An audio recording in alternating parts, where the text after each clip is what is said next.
தொன்மை என்று சொன்னால் அதில் முற்போக்கும் இருக்கிறது, பிற்போக்கும் இருக்கிறது. முற்போக்கான தொன்மைகள் இருக்கின்றன, பிற்போக்கான தொன்மைகள் இருக்கின்றன. முற்போக்கான தொன்மை, பிற்போக்கான தொன்மை எதை சொல்கிறோம் என்று சொன்னால், நம்முடைய சங்க காலத்திலே எந்த விதமான மதங்களும் இல்லை. ஒரு மதச்சார்பற்ற இலக்கியமாக சங்க இலக்கியம் இருக்கிறது.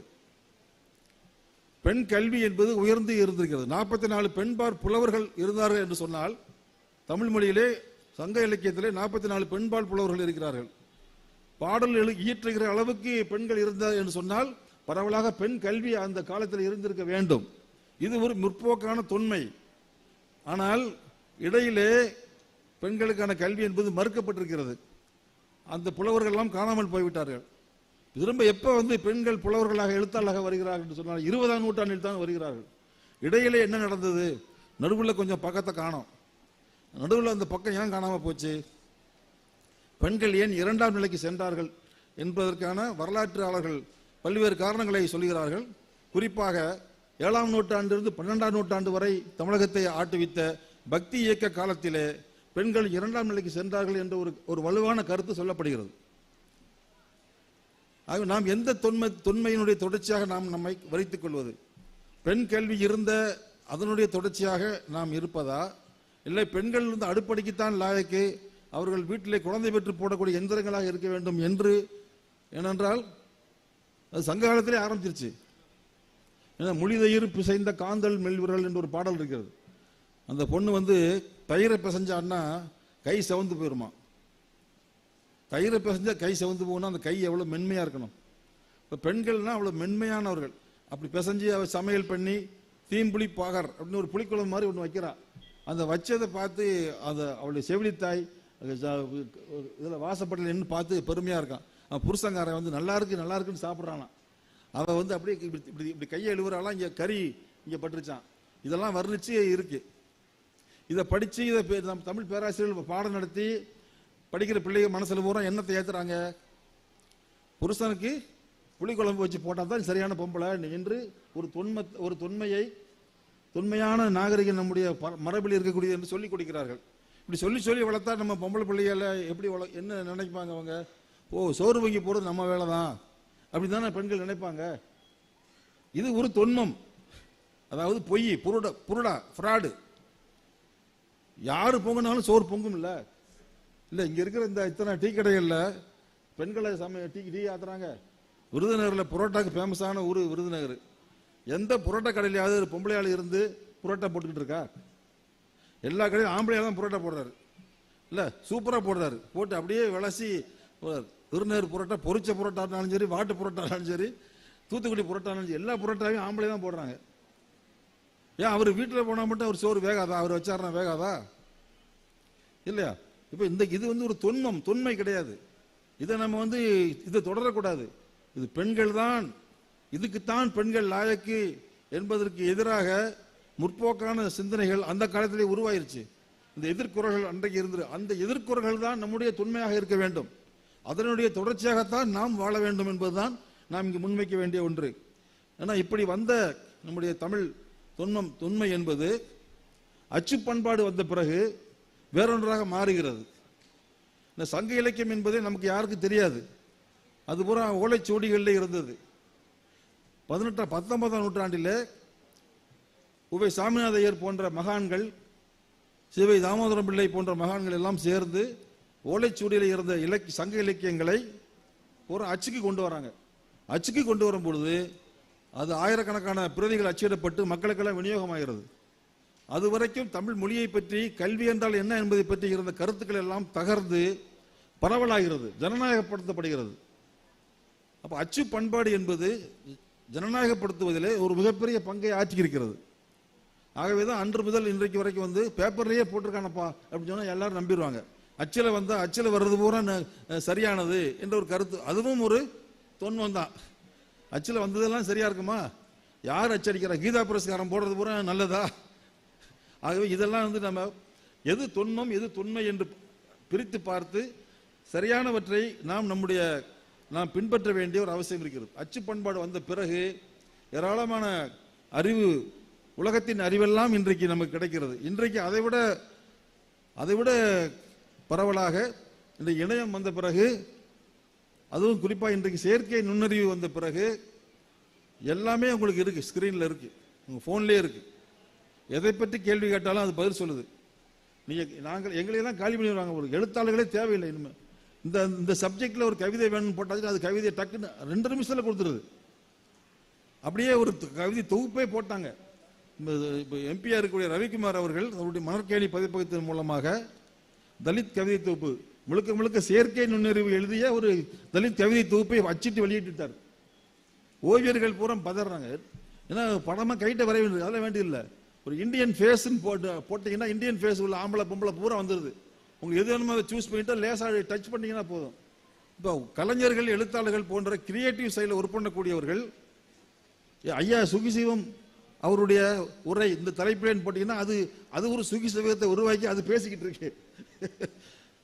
இங்க பாத்தீங்கன்னா எம்ஜிஆர் வந்து இப்ப சினிமாவில் இப்ப எம்ஜிஆர் நடிக்கிற படமே வந்து உருவாக்கிடலாம். ஏஐல எம்ஜிஆர் வந்துருவாரு. பியு சின்னப்பா வந்து அந்த கட்ட குரல் அவர் பாடுவாரு. இதெல்லாமே இன்னைக்கு வந்திருக்கிறது. இதையெல்லாம் மனிதன், அதாவது மனிதர்களை ரீப்ளேஸ் செய்ய முடியாது, எந்த ஒரு எந்திரத்தாலும் முடியாது. மனிதர்கள் அதை வெல்ல வேண்டும், அதன் மீது ஆளுமை செலுத்த வேண்டும். அது அறிவு பரவல் என்பது மிக மிக அடிப்படையானது. அதற்கென்று நமக்கு ஒரு தொன்மையான மரபு இருக்கிறது. இவற்றையெல்லாம் நாம் கணக்கில் கொண்டு இன்றைய நம்முடைய இந்த உலகமானது மிக மிக வேகமாக ஒரு அறிவுசார் உலகமாக மாறிக்கொண்டிருக்கின்ற போது, தொலைபேசியில் எல்லாம் இருக்கிறது என்கின்ற போது, எல்லாம்னா எல்லாம் இருக்கிறது. நம்முடைய குழந்தைகள் தங்களுடைய உடல் உடல் உடல் நலத்தையும் இழக்கிறார்கள், மனநலத்தையும் இழக்கிறார்கள். குழந்தைகள் மட்டும் இல்ல, நாம் எல்லாருமே தான். இந்த ரீல்ஸ் வந்திருக்கு, அப்படி அப்படி அப்படி அப்படி தள்ளிட்டே இருக்கும். ஒரு நிமிஷம் கூட இருக்காது, அது அரை நிமிடம் தான் ஒரு ரீல்ஸ் இருக்கு, ஒரு ஷார்ட், அதை தாண்டிதான். இதையே தொடர்ந்து பார்த்துக்கிறது தான் என்ன ஆகும்?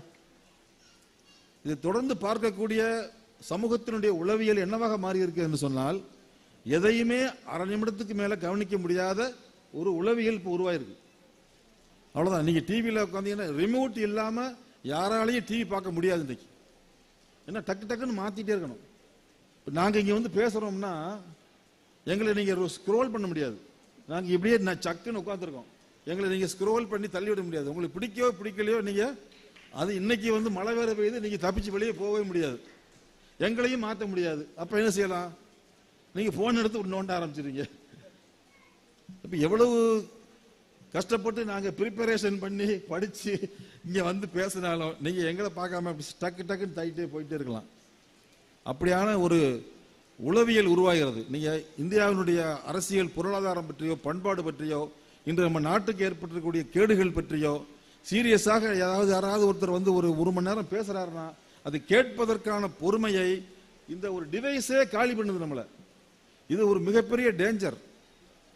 ஒரு அறிவார்ந்த உரையாடலை நம்ம தமிழ் சமூகத்தோடு நடத்த வேண்டுமா இல்லையா? அறிவார்ந்த உரையாடல் நடக்கவில்லை என்றால் என்ன ஆகும்? 41 பேர் இல்ல 81 பேர் சாவாங்க. இதுதான் நடக்க போகுது. எந்த விதமான சிந்தனைக்கும் இடமில்லாத ஒரு பெரிய சமூகம் நம்ம மத்தியில இருந்து உருவாகி எழுந்து வந்து கொண்டிருக்கிறது. எவ்வளவு பெரிய கல்வியில் சிறந்த தமிழ்நாடு! இது எல்லாவற்றையுமே நாம் இந்த மிகப்பெரிய தொன்மையை, சங்க காலத்திலேயே பெண் கல்வி இருந்த ஒரு சமூகம், கிமு 800 இருந்து எழுத்து மரபு உள்ள ஒரு சமூகம். கீழடியிலே தோண்டி எடுத்திருக்காங்க. கிமு 800 எழுத்து பாரம்பரியம் இருக்கிறது என்பதற்கான சான்றாக கீழடி இருக்கிறது என்று சொல்கிறார் அமர்நாத் ராமகிருஷ்ணன் என்கின்ற தொல்லியல் அறிஞர். தலைமை தாங்கி தோண்டி எடுத்து கிமு 800 இருந்து இங்கே கீழடியில் எழுத்து மரபு இருக்கிறது என்று சொன்னா, ஒன்றிய அரசு என்ன சொல்கிறது என்றால் அது கொஞ்சம் கம்மி பண்ணி எழுதி கொடுங்கன்னு கேட்குது. கிமு 800ங்கிறத கிமு 300 மாத்தி எழுதி கொடுங்கன்னு கேட்குது. இவர் என்ன சொல்றாரு? உண்மையை திருத்துவது கிரிமினல் குற்றம், நான் அதை ஒருபோதும் செய்ய மாட்டேன்னு சொல்றார். மதுரக்காரர் தான் அவர். அதாவது இது இந்தியாவினுடைய பகுதி தானே. கீழடி என்பது இந்தியாவின் பகுதியாக இருக்கிறது. இந்தியாவுடைய இந்த பகுதியானது கங்கை சமவெளி நாகரிகத்துக்கு சமமான ஒரு நாகரிகம், நகர நாகரிகம் கீழடியில் இருந்தது என்று சொன்னால் அதை பார்த்து பெருமைப்பட வேண்டியதானே. மொத்த நாட்டுக்கு தானே நீங்க பிரதமர். அப்ப இதையும் இந்தியாவின் பெருமையாக கொள்ளாமல் இதை திருத்தி எழுதி கொடு, இது கிமு 300க்கு கொண்டு வாங்க அப்படின்னு சொன்னா அவர் மறுக்கிறாரு. அது ஒரு பெரிய விவாத பொருளாக இன்னைக்கு மாறி இருக்கிறது. அப்ப இந்த தொன்மை தொன்மம் இவை எல்லாமே இன்றைக்கு அரசியலாக மாறி இருக்கக்கூடிய ஒரு காலத்திலே நாம் வாழ்ந்து கொண்டிருக்கிறோம். ஆகவே இதை நாம் கொஞ்சம் நேரம் ஒதுக்கி நம்முடைய மூளையை இதில் செலவழித்து என்ன ஏது என்று பார்க்க வேண்டும். ஏனென்றால் 4200 ஆண்டுகளுக்கு முன்னால் இரும்பின் பயன்பாடு இருந்தது என்று சொன்னால் இரும்பு கால நாகரிகம், தாமிர கால நாகரிகம், இரும்பு கால நாகரிகம் ரொம்ப முக்கியமானது. சிந்துவெளி நாகரிகம் என்பது தாமிர கால நாகரிகம். இங்கே அதுக்கு முன்னாடியே இங்கே இரும்பு கால நாகரிகம் இருந்தது என்று சொன்னால் நாம் அதில் கவனம் செலுத்த வேண்டிய அவசியம் இருக்கிறது. ஏன்னா இரும்பு என்பது விண்கற்கள் விழுவதால் உருவாகக்கூடிய இரும்பு தான். கிரேக்கத்தில் அங்கெல்லாம் அதான் ரொம்ப சீனியர்னு சொல்லிக்கிட்டு இருந்தாங்க. ஆனால் இங்கே தமிழ்நாட்டில் மண்ணிலிருந்து தோண்டி எடுக்கக்கூடிய தாதுகளிலிருந்து கிடைக்கக்கூடிய இரும்பு கிடைத்திருக்கிறது. இன்னைக்கு சேலத்துல எல்லாம் சேலம் ஸ்டீல்ஸ் எப்படி இருக்கு, அந்த காலத்திலேயே சங்க காலத்துக்கு பிறகு அங்கேயே இரும்பு தாதுக்கள் கிடைத்ததற்கான இலக்கிய சான்றுகள் இருக்கிறது. அப்ப இவ்வளவு பெரிய ஒரு தொன்மை இருக்கக்கூடிய ஒரு நாகரிகத்தை சேர்ந்தவர்களாகிய தமிழ் மக்கள் தங்களுடைய கல்வி பாரம்பரியத்தை, தங்களுடைய பெண் கல்வி பாரம்பரியத்தை, ஆண் பெண் சமத்துவத்தை, சமூக நீதியை உயர்த்தி பிடிக்கின்ற ஒரு மிகப்பெரிய தொன்மைக்கு சொந்தக்காரர்களாக நாம் இருக்கிறோம் என்பதை நம்முடைய வரலாற்றை நாம் தெரிந்து கொண்டால் தான் தெரியும். வரலாறு என்பது ஏதோ பழைய கதை என்று அதை புறக்கணிக்க கூடாது. நம்முடைய கல்வி புலத்திலே வரலாற்றுக்கு மரியாதை இல்லை.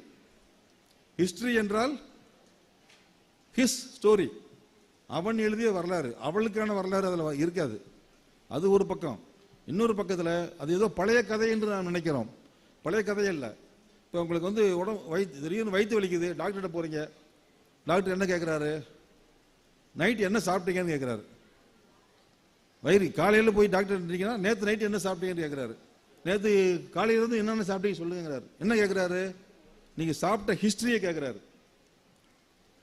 நீங்கள் ஹாஸ்பிட்டல் அட்மிட் ஆகிட்டீங்கன்னா உங்க கட்டிலில் ஒன்று தொங்க போட்டிருப்பாங்க. அதுக்கு என்ன பேர்? கேஸ் ஹிஸ்டரி, வரலாறு தான். உங்களுக்கு சுகர் வந்துருச்சு, அதிகமாகிடுச்சுன்னு போறீங்க. டாக்டர் என்ன கேட்குறாரு? உங்க அப்பா அம்மாவுக்கு சுகர் இருந்துச்சான்னு கேட்குறாரு.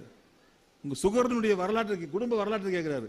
ஹிஸ்டரி என்பது இன்றைய நோயை சரி செய்வதற்கு தேவையான மிக மிக முக்கியமான ஒன்று. அது ஏதோ பழங்கதை அல்ல. நாம் அதுக்கு ஒரு மரியாதை இல்லாமல், மொழி பாடங்களுக்கும் வரலாற்று பாடத்துக்கும் மரியாதை இல்லாமல் ஏதோ சயின்ஸ் பாடம் தான் ரொம்ப உயர்ந்தது என்று சொல்லி நம்முடைய பெற்றோர்கள் எல்லோருமே தவறாக நினைக்கின்றோம்.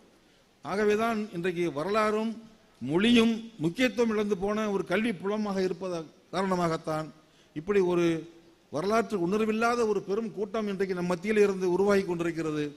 ஆகவேதான் தொன்மையும் தொடர்ச்சியும் குறித்து நாம் நம்முடைய குடும்பத்தில் இருக்கக்கூடிய குழந்தைகளுக்கும் நம் தொடர்பில் இருக்கக்கூடிய இளைஞர்களுக்கும் எடுத்துச் சொல்ல வேண்டியது மிக மிக அவசியமாகிறது. அதற்காகத்தான் நான் இந்த தலைப்பில் சில வார்த்தைகளை உங்களோடு பகிர்ந்து கொண்டேன். இன்றைக்கு நமக்கு தேவையில்லாத பல ஆணிகளை நம்ம தலையில் அடித்துக் கொண்டே இருக்கிறார்கள். சமீபத்திலே ஒரு ஆணியை அடித்திருக்கிறார்கள். அகஸ்தியர் என்ற ஒரு ஆணியை அடித்திருக்கிறார்கள். அகஸ்தியர் என்பது ஒரு கற்பனை கதாபாத்திரம், புராண கதாபாத்திரம், வடநாட்டில் இருக்கக்கூடிய புராணங்களில் இருக்கக்கூடிய கதாபாத்திரம். தமிழில் சங்க இலக்கியத்தில் எங்கேயுமே அகஸ்தியருக்கு என்ற பேரே கிடையாது. இந்த அகஸ்தியரை வைத்து அதுக்கு எவ்வளவு வேணா ஃபண்டு கொடுக்குறாங்க. எந்த கல்லூரி நீ அப்ளை பண்ணாலும் 5 லட்சம் கேட்டாலும் 10 லட்சம் கேட்டாலும் உடனே கொடுத்துருவாங்க. அப்படி தேவையில்லாத பல தொன்மைகளாக நம் தலையில திணிக்கக்கூடிய ஒரு காரியம் நடந்து கொண்டிருக்கிறது.